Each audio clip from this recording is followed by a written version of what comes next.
Hi, it's Jo from Minerva. Today I'm going to show you how to self-cover a button.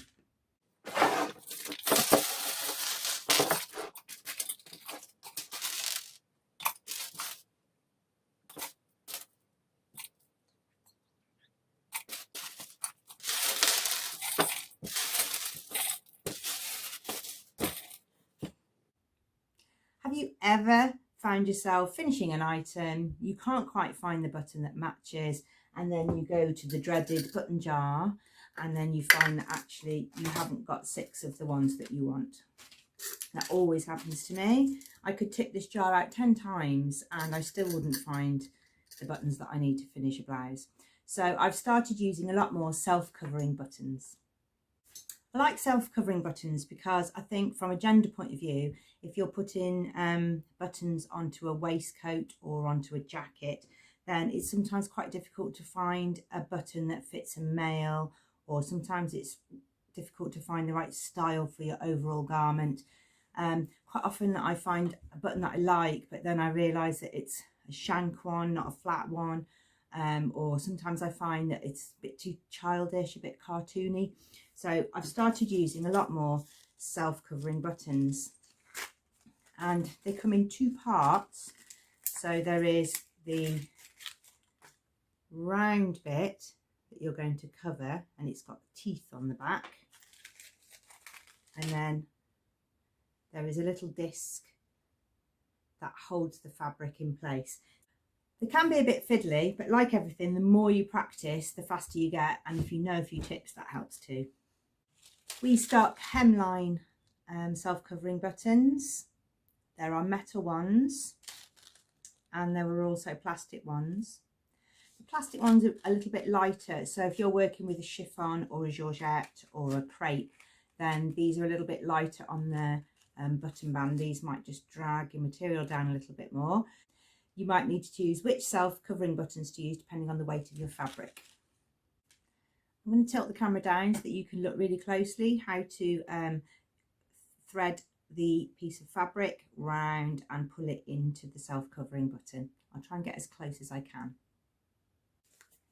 If you want to be super accurate when you're cutting out, there is a template on the back, so you can trace that onto a piece of dressmaking paper, onto a little bit of paper, and then you've got a template to cut out. Especially if you're cutting out like 6 or 9 or something, you might not want to just do a guess around a button. First thing to do is to select your button, and you're going to draw around it about 1 centimetre bigger than the button. You can trim it down a bit afterwards, so it doesn't matter if it's a little bit big, but you don't want it to be too small.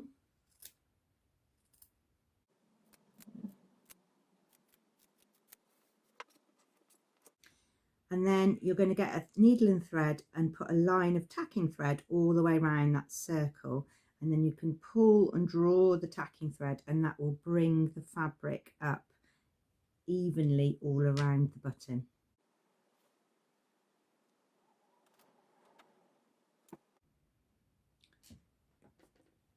And you're going to make a little dish like this by drawing up the tacking threads, and then you put the shiny side of the button inside and then pull up the threads. You can pull them quite tight, and this is where you find out if you've got too much there. You can always trim that off. And then I've got really strong nails, so I'm just going to use my fingernails to hook the fabric onto the little teeth, and I can take the tacking thread off, and I have got a little bit of excess fabric there, so I am just going to trim some of that out because I want to see the shank, and I also don't want the back to ping off because it's full of too many fabric layers. So I should have the button with all the fabric squeezed around the teeth, and you want the front to be really smooth. If you've got any little pleats around the edge, keep smoothing and working them round. And then you've got the bit that goes on the back, and it's got a rim and an indent. So the indent faces you and the protruding rim goes inside the button.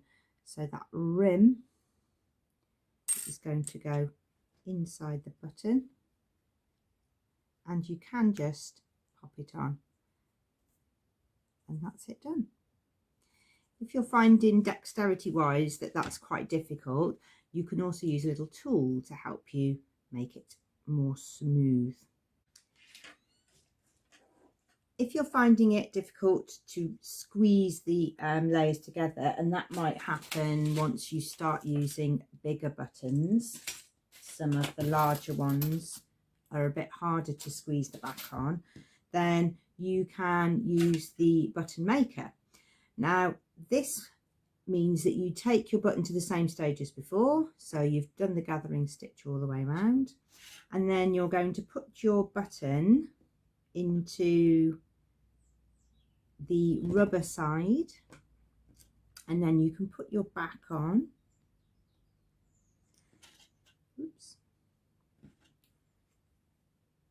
And then you can use this to squeeze it on, and that means you've got a larger pressure area. If you even can't do that, you can just tap it with a hammer, and that gives you the same effect. So that will mean that your button has the back on and it's properly pressed down and all the teeth are pressed. So it might be that that might be of use to you, hemline button maker, or you can carry on just squeezing them. I've got a set of buttons ready for a waistcoat, and I know that if I tried to pick a colour, I wouldn't know whether to pick grey or black, and I would never get the right green. So I think self-covering buttons is a really great way to put a finishing touch on men's garments. If you're using a slightly thinner material, maybe something like a viscose or a crepe, then you will want to put a little bit of interfacing on the back, because you might get a little bit of the shine of the metal coming through your fabric. The plastic ones have a slightly different back on, so I'll show you how to use those. You definitely need to use the template on the back of the card for this one, because the plastic won't grip so much excess fabric behind it, so you need to have the right size fabric with the right size excess. So you're going to do the same thing. Going to make a little dish, and you're going to drop your plastic button inside and draw it up, and you need to make sure that the edges are as smooth as they can be at this stage, because there isn't the option to sort of grip it round the teeth the same as before. And this time I'm going to suggest that you just do a few stitches going across to hold the fabric in place, hold the gathers in, which I didn't do before, I did just cut it off.